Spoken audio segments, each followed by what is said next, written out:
From Impact Alpha, it's This Week in Impact, where we bring you some of the most interesting impact investing and sustainable finance stories of the week. It's Friday, February 28th. I'm Brian Walsh, and this week I'm joined by Impact Alpha editor Jessica Pothering. We'll discuss what Jessica is hearing on the ground during her current reporting trip in East Africa, plus how emerging fund managers in the ownership economy are proving that you can deliver returns to investors by sharing and growing wealth for workers, families, and communities. And finally, it's not just the Trump administration, how the European Union plans to streamline its own climate and sustainability regulations.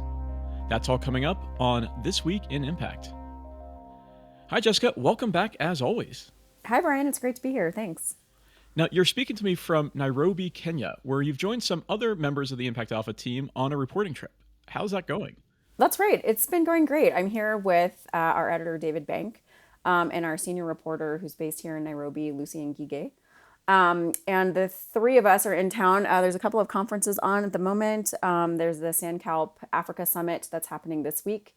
And next week is the Collaborative for Frontier Finance's annual convening with its member network of African fund managers. So we came to show our face and bring Impact Alpha's presence a little bit more heavily on the ground here, and most importantly, just to talk to people about what's on their mind in the impact space right now.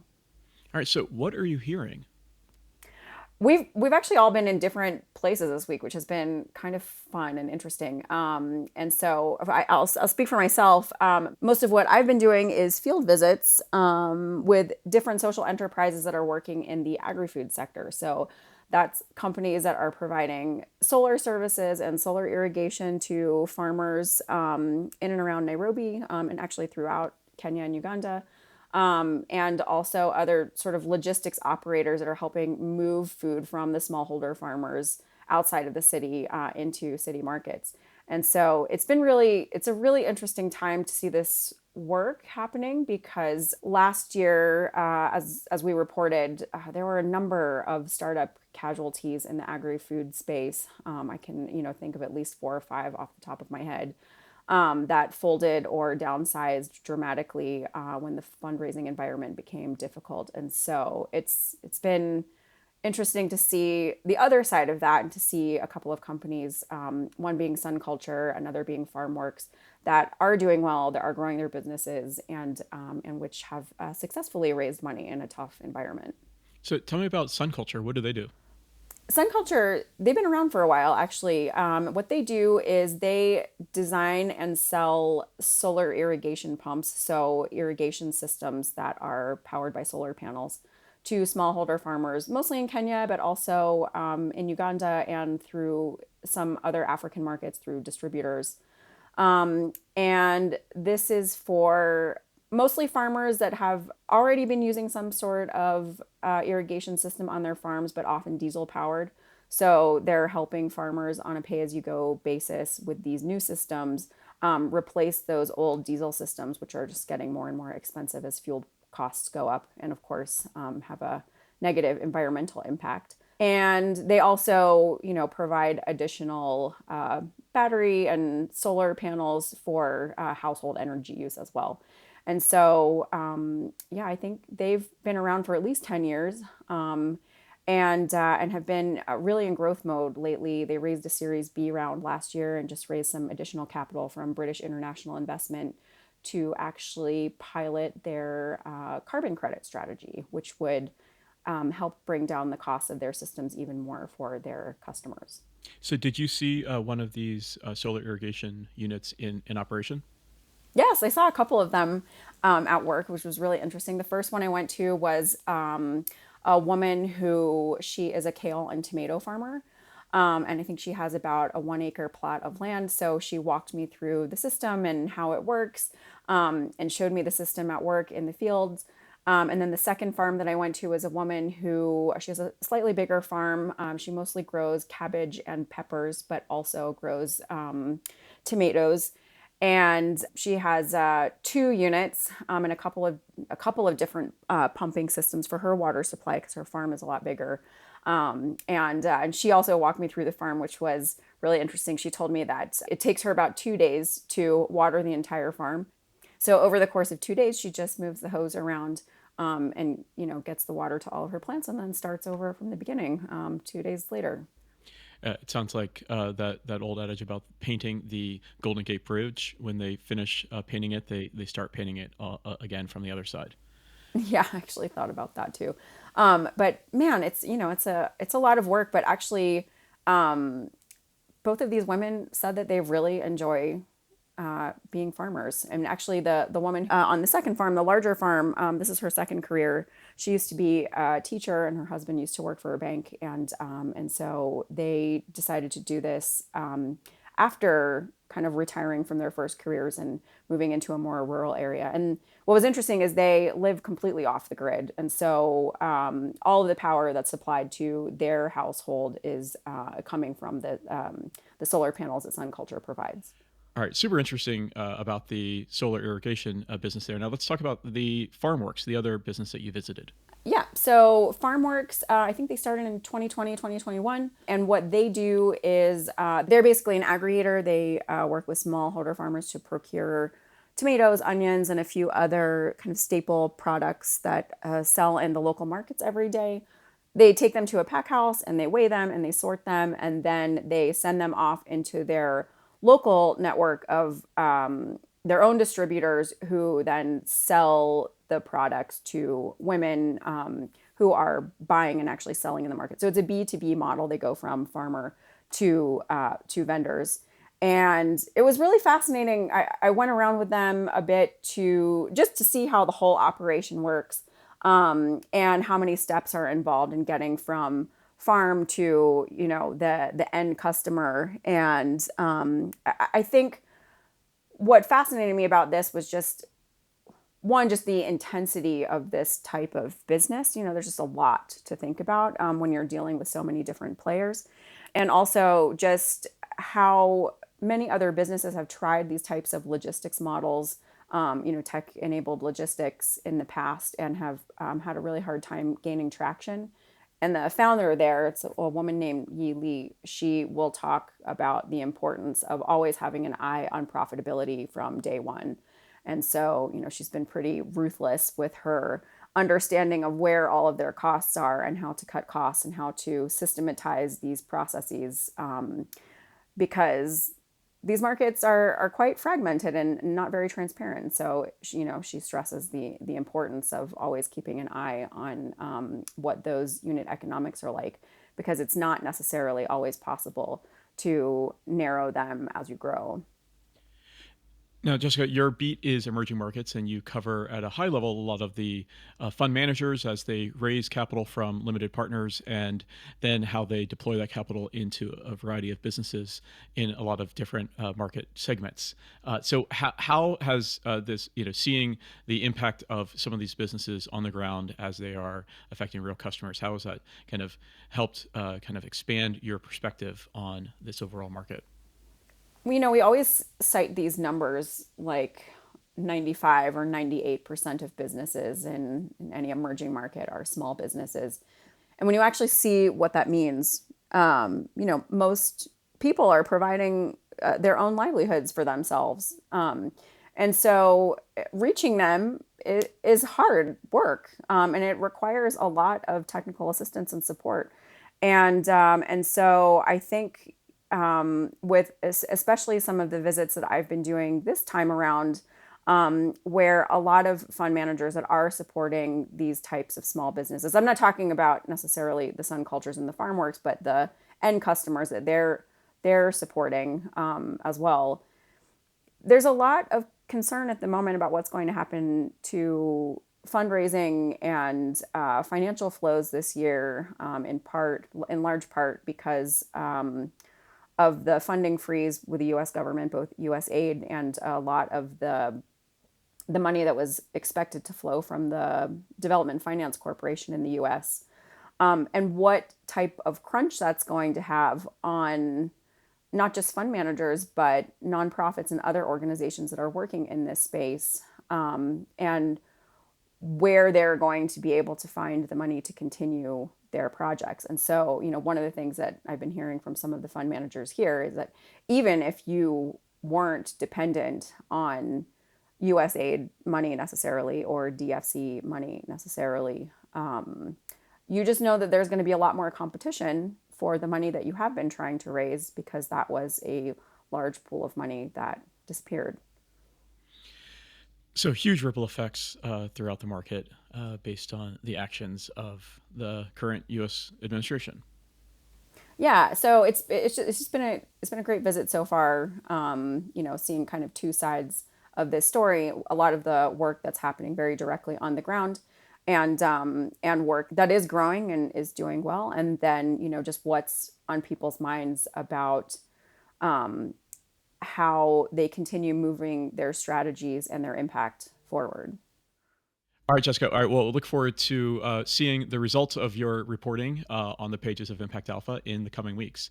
But for now, let's take a quick break. And when we come back, we'll discuss how fund managers are proving out investable new models in the so-called ownership economy. With the wave of business ownership transitions as baby boomers retire, there is growing interest in investments that foster worker and community ownership.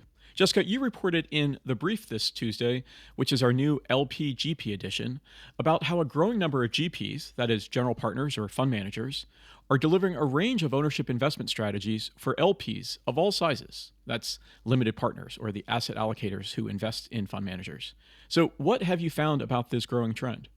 The impetus for this story actually was that just recently we did this rebrand of our list feature and database of impact funds that we know or have heard are out in the market with new fund strategies. And over the last couple of weeks, we've just seen a number of new ownership economy focused funds kind of cross our desks. And so we've been doing a lot of research just to try and collect information on, who those fund managers are and some of their new strategies that are coming out into the market. And we've been working on this beat for a little while now. We have our own ownership economy database of funds that are both open and closed that we put together in partnership with Transform Finance. And so I took a look this week at, what we were seeing that was new that we were adding to the list. And then also looked at that in the context of this sort of benchmarking study that Transform Finance recently did that lays out where this emerging investment theme is headed. So, what does that landscape survey tell us?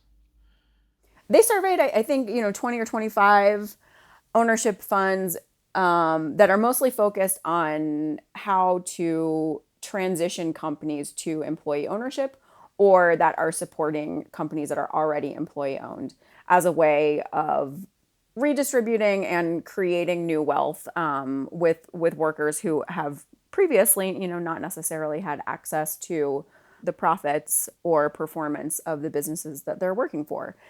And so their report finds, perhaps not surprisingly, that many of these fund managers that are putting together investment strategies around this ownership theme are quite new to the market. Many first-time fund managers and a handful of second-time fund managers, and actually no third-time fund managers yet from the sample that they profiled. And we're seeing the same thing through the list, that the new ones that we're finding are generally first or sometimes second-time fund managers, raising anywhere between 10 and $30 million. So big established private equity players like KKR, Blackstone, Goldman Sachs, and TPG have all invested and developed funds proving out the ownership economy model. But is that the whole story in this space? Yeah, I think we've seen a number of those big private equity players, led by KKR in particular, that are seeing the value and the opportunity of shared ownership in their portfolio performance, if not for just the broader economic and social impact.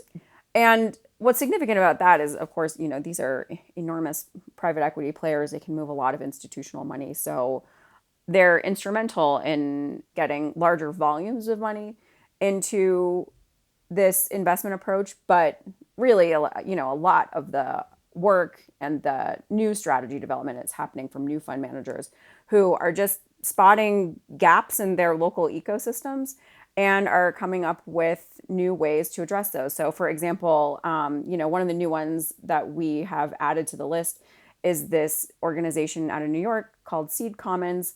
They've been around since 2011, and they work with a network of community lenders to help worker-owned cooperatives raise the debt funding and other types of capital that they need. And they're in the market with their first dedicated fund, which will focus on revenue and profit-based lending, which helps, unlike traditional lending where you make sort of regular payments on a schedule, the revenue and profit-based lending provides a little bit more flexibility to businesses to make repayments as their income fluctuates. And then there's another fund manager out of Canada called Regenerative Capital Group, and they work with a diverse group of entrepreneurs to help them identify and acquire small businesses that are in need of a succession plan or exit strategy. And they provide the technical assistance and capital support to this cohort of entrepreneurs to help them do the due diligence on these local businesses and then finance those acquisitions. And then over time, they help those entrepreneurs reacquire equity in those businesses. So what's needed to further catalyze this ownership economy? What types of capital are required? The Transform Finance team wrote a whole section on that in their report. Mostly, I think this will probably come as no surprise to folks working in a nascent investment field. What is most urgently needed is just flexible capital to help these new fund managers get off the ground, develop their strategies, get their funds launched, build some early track record, and get their first deals lined up and capital placed. And so what that involves is, of course, some grant funding and technical assistance money, guarantees to help de-risk other investors that might come into these funds, and just flexible, deeply concessional financing, first loss capital that will encourage other investors to come into a space that they aren't necessarily familiar with or haven't tried yet. All right, super interesting. You can read Jessica's full article on the GPs delivering ownership strategies for LPs of all sizes on ImpactAlpha.com. There's also a link in our show notes. For now, let's take one more quick break. When we come back, we'll discuss the European Union's streamlining of climate and sustainability regulations. For our final topic, we've saved the best for last: EU regulations. Many people have been following the efforts of the Trump administration to drastically cut back environmental and climate regulations in the name of so-called government efficiency or anti-wokeness. But fewer Americans may have been paying attention to changes being undertaken in the European Union. As Louis Woodall reported for us this week, the EU is poised to scale back its own ambitious climate regulations. Jessica, can you walk us through what the EU is planning on doing? Yes, the EU has for a while had very stringent, arguably some of the most progressive climate and environmental reporting requirements for businesses operating in the bloc. And critics, I think, would argue that this sort of acronym soup of all of these different regulations has made it quite burdensome to comply and also costly to comply with those requirements. So what the European Commission is saying is that the goal is not to roll back climate action, but to simplify the reporting and compliance process for many of the businesses that operate in the EU. It's not necessarily changing regulations around things like carbon emissions, but it's more about simplifying the way in which companies disclose their emissions and other environmental impacts. Is that right? That's what the European Commission is saying, and folks have been watching to see what these actual proposed changes look like. The first one was released on Wednesday of this week, and it was an adjustment to the Corporate Sustainability Reporting Directive, which under the new proposal would basically slash these reporting requirements for 80% of the businesses that operate in the bloc. And it would only affect the largest companies with more than 1,000 employees and 50 million in turnover at least. And so it would take a lot of the compliance reporting burden off of smaller businesses. So whereas over some 50,000 companies used to have to do this reporting, the proposed revision has it just in the neighborhood of 7 to 10,000 companies would have to disclose. So a pretty dramatic decrease in the number of companies that are required to disclose. That's right. And what the Commissioner for Financial Services, Maria Luis Albuquerque, said earlier this week, she was saying that does not mean that 80% of companies will no longer report. It just means that they won't have to, and that's a substantial difference. But critics are arguing that, in light of the broader global context and what's happening with the climate agenda in the US, that this actually signifies potentially a watering down of the EU's climate ambitions and its Green Deal. So this is just the first in what will be a series of proposed revisions to EU climate and sustainability regulations. We'll keep on following the story to see how this plays out. And you can read Louis Woodall's full article on how the EU is poised to scale back its own ambitious climate regulations on ImpactAlpha.com. But for now, that's going to do it for this episode of This Week in Impact. Thank you, Jessica. Thanks, Brian. And thank you all for listening. This Week in Impact is a production of ImpactAlpha and part of the ImpactAlpha podcast network. Smart conversations by and for impact investing professionals. For exclusive stories and insights about the world of impact investing and sustainable finance, join thousands of other agents of impact by subscribing. Just go to impactalpha.com/subscribe for full access. Thanks as always to our producer extraordinaire, Isaac Silk. For Jessica Pothering, I'm Brian Walsh. We'll see you next week for more Impact.